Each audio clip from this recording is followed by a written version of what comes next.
Hello, welcome back to Bridging the Gap. We're here today with Joe White. Joe?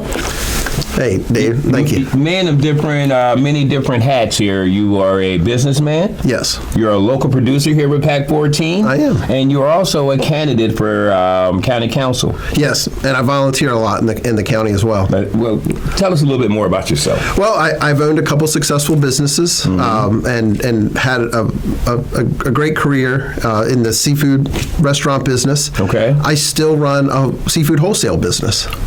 And so it's not full time. Is it here in Wicomico? We are in Wicomico, Somerset, and Worcester County, Sussex County. Okay. Okay. We're not a big wholesaler. We're more of what I would say is a boutique wholesaler.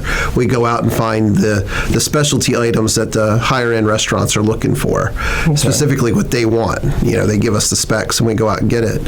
So with being in, you're saying seafood, right? Yes. So the waters here is concerned for you? Oh, definitely. Waterways? Definitely. Actually, my degree is in environmental science and agronomy. My first career was as a golf course superintendent. And, just like farmers, golf course superintendents, watermen, they're your best environmentalists. This is their lifeblood. They're, you're not going to find a waterman who's going to want to spill stuff out in the area he's making his living, just like you're not going to find you're not going to find a farmer who's going to want to poison the well. Yeah. Speaking of farming, thank you. You're in District 5, right? I am. And District 5 is a lot like where I'm from in District 2, where there's a lot of farmland. There is, but there's also a lot of folks who live in municipalities. There's a great area that is in Salisbury, and then also we have the town of Delmar. Okay. Specifically the downtown of Delmar. So what would you say would be the one thing in your district that you definitely want to make sure you protect the most? Well, home ownership is huge for me, and there's a challenge in my area. In Parsonsburg and Chesapeake Heights along Old Ocean City Road, and then you even look in Delmar, and I've had a chance to talk to the town council out there. It's a concern for them. It's being able to have water and sewer. We have some homes out in the Chesapeake Heights area that no longer have enough space with the new specifications, and I say new, they're just newer. They can't put in new septics and wells. There's just not enough room. And then you also have that juxtaposition of farmland, and then it butts up to the city of Salisbury and the town of Delmar, where they have water and sewer. And I've had a great chance to get to know the mayor and some of the town council out in Delmar. They've had to tackle a lot of wastewater treatment issues out in Delmar. So it's a big part of that preservation of that area out in that part of District 5. And that's a lot like in District 2, where the failing I want to say wells down there, and the fact that there isn't yet a county hookup going on. So let me ask you this, if elected, what would you do to try to get that rolling a little faster? Well, I've been attending the town halls. I mean, our county executive a couple years ago had town hall out in Parsonsburg. I was there for that. I attend almost every county council meeting when they talk about the water and sewer advisory board comprehensive plan. My background in environmental science, I think, will be key for me to be able to be a part of that. My goal is to get more community participation so they understand the benefits and even some of the risk. I mean, you're talking, we're on the county executive's capital improvement plan, $15 million in the first year. It's in about 4 more years to start putting pipes in the ground in places like Parsonsburg. And thank you for bringing that up. Actually, you brought in the county executive, which actually the current one actually has an opponent now. Now, let me ask you this. You actually earlier was against the executive form of government. Whoever the executive is, can you work with them? Oh, absolutely. And, you brought up question A. My concern with question A is I wanted it to go to referendum, and it did.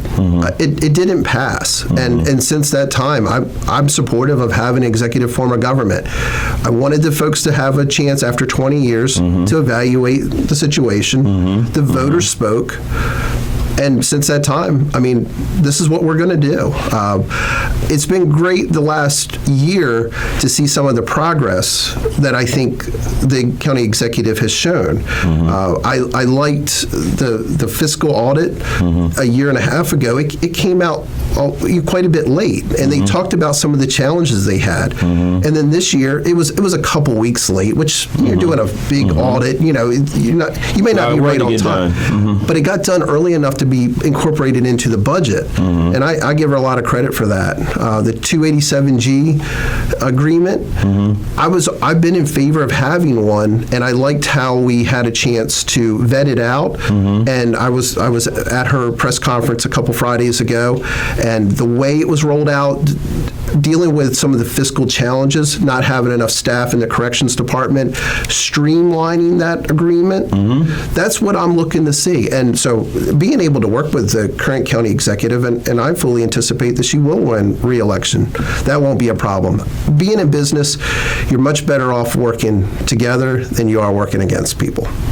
Beautiful, beautiful. Now, your district's very conservative, and of course you want to keep it that way. You would say that you're conservative, right? Absolutely. Okay. Now, with that in mind, what in your district do you think is the thing that keeps it so together?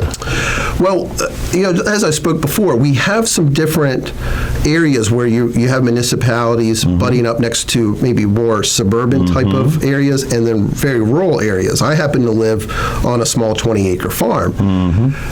I think the folks who live out that way, they're looking for that agrarian type of lifestyle, but they still want services. And it's meeting that need with the lowest possible tax rate that you can do it with. Okay. And that is a big part of why I'm running. I definitely want to keep our taxes where they're at now, or even lower. And I do think folks in Wicomico County are taxed, especially from a state level, at a very high level. I'm very concerned about what the very liberal agenda in Annapolis and how it's impacted our area. So you talk about conservative values. I don't see us here in Wicomico County as adversaries. I see what comes down out of Annapolis. And we have a great delegation, don't get me wrong, but outside of our delegation, we're really fighting against that liberal agenda. Yes, we are. Yes, we are. Now, of course, there is a chance that Mr. Davis could win. With that option actually still being out there would mean you would have to work across the aisle. How does that work with you? Can you work across the aisle? Absolutely. I mean, again, I go back to my success in business. I've worked with owners who have various degrees of, some are more amicable, some are not. I mean, Ernie Davis is a very amicable person. I mean, nothing on his character. But when you also look at the politics, a lot of the things that I would differ with Mr. Davis on would be national politics. At the end of the day, this is his hometown, just like it's mine, and not just Parsonsburg or just Del Mar, but the whole Wicomico County. Sure. So whoever's there, you're going to want to see him succeed. That's just like in business out in Worcester County. It's the economy that you're fighting against, not each other. Thank you. Good point there. Now, this is something I want to also bring up with you working with the waterways, and I keep bringing up District 2. We're going to a 7-seat council. Yes. Where you don't have that, because at large, you at least had that person that had to have some kind of knowledge about the whole county. There's a concern. The concern is that maybe somebody that maybe is in a different district, luckily you have a lot that we have in our district, over there in District 2, but somebody from a different district wouldn't have to or share the same concerns. How are you going to share the same concerns as the other 6 districts if you don't live there? My volunteer work I already do already speaks to that. Now, one area we don't have soccer right now is in District 2. We don't have very much, but that's actually where I spend a lot of my recreational time, down at Cedar Hill Park, Nanticoke Wharf. I like to go out crabbing. But our soccer program, I mean, I'm the director of the Pittsville Jammers soccer program in Pittsville. Okay. And we're in Willard, so that's District 6. We play a lot in Sharptown and Mardella. Okay. And then that's District 2, some of District 1. And then, like I said, I'm down in Nanticoke quite often, just on my own leisure. And I'm in Salisbury all the time. So would you kind of push for more of those recreational things to come to like other areas like District 2? That's actually what we've been building now for 5 years. The thing we recognize, and we're all a volunteer organization, we recognize that the areas outside of the center of Salisbury just didn't have the same recreational programming. We had parks, don't get me wrong, parks are great, and you need those, but there wasn't programming there.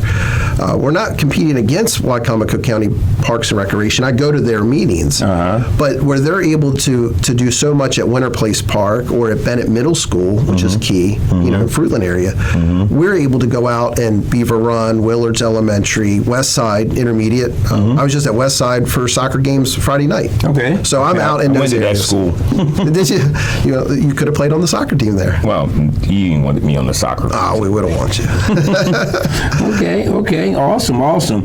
Now, again, you are also the executive producer of Open Agenda, and there has been some notable conflicts you've had with executive, or at least those on your show. Can you put those differences aside, or will they carry over into what's going on now? Look, I can always put differences aside. I like good discourse and debate. I'm going to go back again to my business background. The last thing I want is to be surrounded by a bunch of yes people. Now, you want there to be decorum. You have to have that.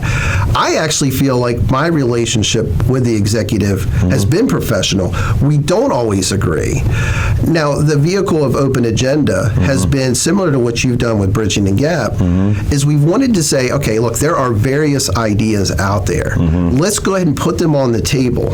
At my core, I'm a conservative, but it would be easier for me to understand where someone's coming from a social liberal and then to address those concerns, because at the end of the day, this is a conservative county.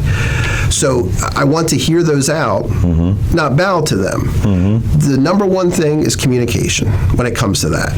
And if that means it has to be a little bit of a barb, there's got to be a little bit of coarseness, but at the end of the day, the solution has got to serve the community. And when I look at how well the fiscal audit has gone, that the openness, the transparency on the second half of the 287G, when the county executive rolled it out in January, that's exactly what I'm looking for. I've attended her town hall meetings in Parsonsburg for the water and sewer. That went well. And then even the town hall, now, Councilman James Wynn hosted that, but County Executive Giordano and I were both there. One of the main topics there was the traffic light at Railroad Road. Yeah, and there's definitely a need there. Well, and both the county executive and I at that meeting were very much on the same page, and we both felt that the State Highway Administration, although they were obviously bringing the light to us, they weren't initially going to put in turn signals. And we really pressed them on that. And the next day after that town hall, SHA came out with a letter, said, hey, we're going to put in turn signals. Now, my comment there was, you're going to put the stanchion in, and you're not going to put the lights up? Which of us have to die before you do it? Right. Good point. I think anytime you can get community leaders together, they're not going to always agree. But I think when you look at the results of something like that traffic light, that's exactly what you want leaders to do. If the county executive only ever agreed with me, or I only ever agreed with her, well, we both better be right. And that's not going to always happen. Thank you. Have you, since, actually applying, or I guess putting your name in for this council seat, had a sit down with her? I have not. I've seen her at council meetings. She's also been very busy. She's been up in Annapolis a lot. This session, and I always say it's the scariest 90 days of the year to see what comes out. And so far, we haven't gotten great news. This icebreaker bill that they're considering, as ridiculous as that is, and even trying to put a halt to 287G, which I don't think is constitutional. I have not run run into her. But we've not avoided each other over the years. Right. I have talked to her on the phone several times. Sure. Well, the reason why I say that, again, the name of the show is Bridging the Gap. So I do want to work towards actually setting that meeting up, and I just wanted to see, is that something that you'd be interested in having happen? I mean, again, we would have the cameras in front of us, but it'll give that opportunity to kind of clear the air and go forward. Absolutely. Yeah. I mean, by putting my name in the hat to run, that's what I'm looking actually for, in saying, the hat. I'm saying that's exactly what I'm going to do. Because there's, I go to the county council and I'm not always complimentary of them. You talk about bridging the gap, you have a wide range of folks there. And there's definitely been times that I feel like they've let us down. Not intentional, they didn't show up that day to do the wrong thing, but they need community input. And I have shown time and time again that I'm willing to show up, participate, and also do my homework. So absolutely, I'd love to sit down with her. Awesome. Now, last question before we end this segment is might be kind of a challenging one. Again, with the open agenda, you have yourself, that's a conservative. You have Joe V, that I'm not sure, I think he's an independent. Yeah, that's how he describes himself. Okay, yeah. And then you got a couple others. My question is, there's three of you running. Now, what if you're all three on the council? How are you going to be able to, what if you're all at ends and There's a lot of other folks who work on the show who are not any of the three of us. My campaign has nothing to do with Joe Venosa's run or anybody else's run. In fact, all three of us are in different political categories, and it will remain that way. I'm able to be friends with folks all over the board. Again, it's probably coming from my business background, but and also my volunteer work, I would say. But whatever someone else runs, even if their political views are very similar to mine, I'm my own candidate. I'm going to go out there, and I'm working for Wicomico County in the best vision I know. I mean, I was born and raised here, except for a couple years to go get my degree in agronomy. I've lived here my whole life. I'm never going to be associated directly with one person. What I do like about the show, and again, I give you kudos as well. If we're going to bridge the gap, if we're going to open up the agenda, we didn't come out. I like how you're playing on words right now. I think as we both did that, right? But if we're going to do that, we have to have more participation, not less. I do watch West Side Task Force. I watch their minutes. I watch what comes out. I watch what politicians go. Who's attending? Good. I know they have a meeting tomorrow night. I'll be at the Del Mar Town Council meeting this week. It'll be my third one going. Yeah, I've got a volunteer at the shelter where I would be at that task force meeting, but yeah, well, and so you can't go to every one, but that's why we need just more than David James or Joe White to show up. But what I want out of your show and my show is to get more community engagement, not agreement necessarily, but get engagement, and then we'll agree later. It does take many members to make one body. Well, I mean, think about a loaf of bread. I mean, a farmer had to go out and grow it. Somebody had to shuck it all off, and somebody had to mill it down to flour. Somebody had to bake the bread. I mean, all I want is a slice of bread, but there's a lot that goes into it. And the more we have in it, even if we don't all agree, I think we'll all be better off. Very well said. Two things, very well said. And the other, now I want a peanut butter and jelly sandwich. I know. Yeah, don't you? Well, this is our first segment here, Bridging the Gap with Joe White, and I do appreciate you stopping in, and pleasure. Stay tuned for our next segment.